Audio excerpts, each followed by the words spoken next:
All right, so November, we're going to start some new training. One of the things I've noticed that it's really hard for people to assemble their holding companies. So we're going to start to offer a done-for-you service. Look for this in November on how to set up your holding company and set all that other stuff up. That will be coming really, really soon. Let's talk about the fun aspect of owning a business and doing the things that you need to do to make your customers happy, to make your staff happy, and ultimately to make yourself happy. One of the things that keeps people from starting businesses is the beginning is tough. You got a lot of stuff to do in the beginning. It's a lot of hard work, it's a lot of effort, and that right there is a big turnoff to a lot of people who want to start businesses. They're just like, I want a business, I want the staff, I want the perks, but I don't want that hard work. Here's the thing, and this kind of goes back to the joy of owning a business. In the beginning, it's really, really hard. And you go through that period, and let's go ahead and talk about this.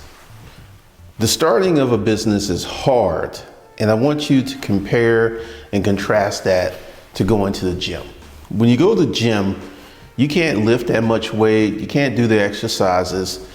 And here's the thing, the weight, the exercises, they're still hard. But through this process of going to the gym and working out, you start to adapt. And that's where this process of starting a business, because the thing is, all of those hard things are still hard. They're still hard.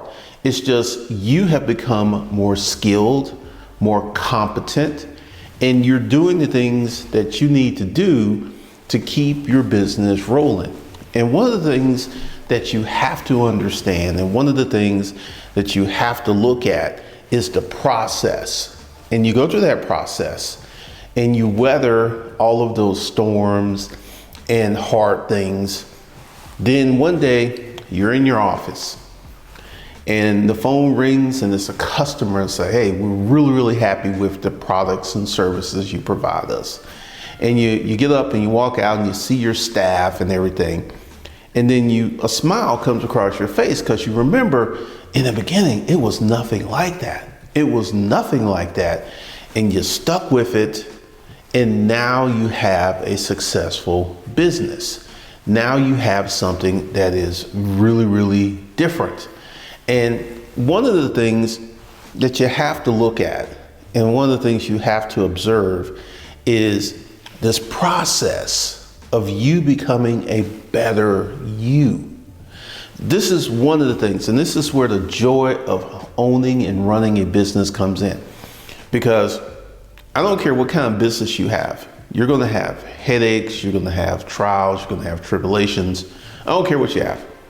But the thing is, when you get to that level where the trials and tribulations do not seem to be that big of a thing, they don't really seem to be that much of a burden to you and your business. You just don't really seem to worry about it. You just don't seem to, it's there, but it doesn't impact you the way that it did earlier in life. So one of the things that you have to really, really understand is the orientation of going from that person who started to the business to now that person who owns and runs the business. And this is where a lot of joy, this is where a lot of passion, this is where a lot of beautiful things start to happen, because once you have this business up and running and making money, and then it's like, once again, say this again, and I know I'm being repetitive. It's not easy.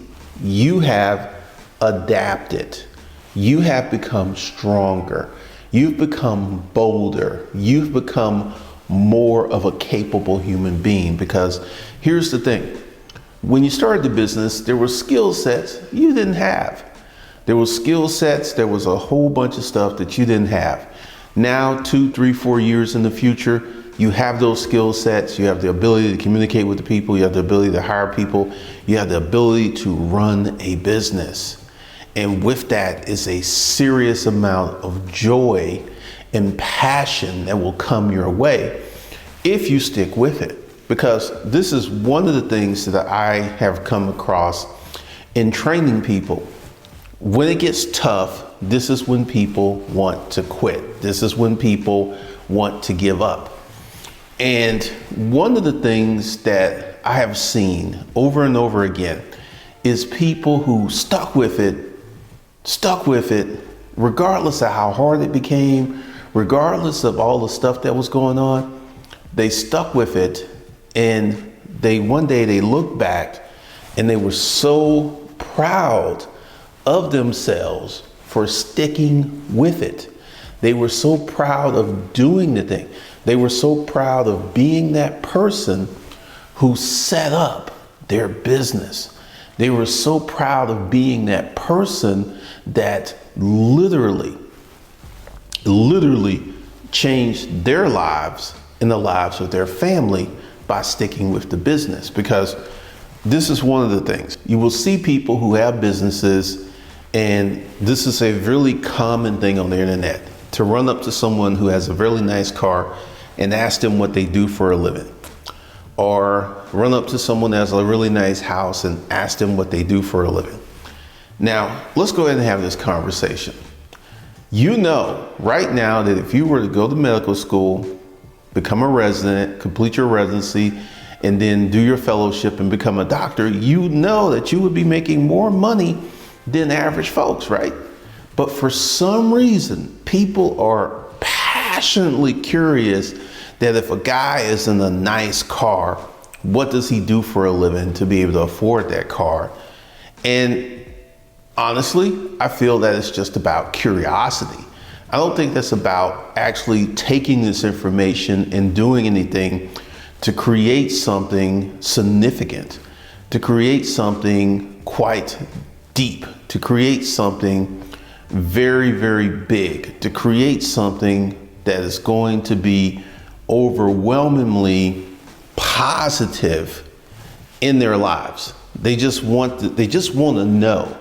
They just want that information. They just want to know. They're not going to do anything with the information because I see it, and they'll ask these people and they'll just give out really general, vague advice, and it just isn't going to work for the average person. It's just not. And one of the things that you have to do is understand your journey in starting your business, the process and the things that you have to do for you to start your business. And it's a deep interpersonal thing that you have to do to set yourself up to start your business, to be successful, and to get these things going. And once you're in business and you have it going on, a lot of stuff changes with you.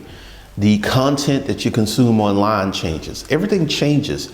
And this is good for you to become that successful person that you're capable of being by sticking with the business through all of the brutal hardships, the points, the issues, and the things. Just stick with it. And then you'll look back and you will be so glad that you stuck with it. So one of the things that's going to happen as you go through your business.